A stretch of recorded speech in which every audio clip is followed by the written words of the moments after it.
Le blé, l'Ukraine en regorge. Mais avec la guerre, 20 millions de tonnes seraient actuellement stockées dans des silos et sur des navires bloqués dans le port d'Odessa. Les forces russes ont capturé certaines des terres agricoles les plus productives d'Ukraine. Ils ont posé des explosifs dans les champs, ils ont détruit des infrastructures agricoles vitales.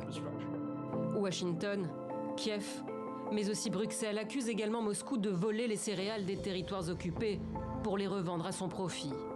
Des allégations que confirment des enquêtes menées par le New York Times et CNN, entre autres. La chaîne d'information américaine a eu accès à ces images satellites prises le 19 et 21 mai dernier. On y voit 2 navires battant pavillon russe amarrés dans le port de Sébastopol en Crimée, annexé par la Russie. Ils seraient en train de charger des céréales depuis des silos. S'il est difficile d'affirmer qu'il s'agit de denrées ukrainiennes, l'un des 2 cargos, le Matros Pozinich, est repéré dès le 2 mai sur le Bosphore. Chargé de blé, il aurait d'abord fait route vers l'Égypte. Le Caire, prévenu par Kiev que les céréales ont été volées, le refoule. Cap est alors mis sur Beyrouth, qui refuse de le laisser accoster. Le navire est ensuite vu dans le port syrien de Latakia. À quai, une file de camions semble récupérer la marchandise. Interrogé à Ankara par un journaliste ukrainien, le chef de la diplomatie russe s'est montré cinglant. Vous, les Ukrainiens, vous êtes tellement préoccupés par ce que vous pouvez voler.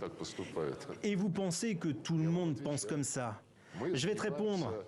Nous mettons en œuvre les objectifs annoncés publiquement. Débarrasser l'Est de l'Ukraine de la répression du régime néo-nazi. Moscou se dit prêt à sécuriser les exportations de céréales ukrainiennes et fustige les sanctions occidentales. En tout, une dizaine de bateaux russes auraient pourtant transporté des céréales volées de Sébastopol vers d'autres ports de la Méditerranée. Selon Kiev, 500 000 tonnes auraient été ainsi pillées pour une valeur d'environ 100 millions d'euros.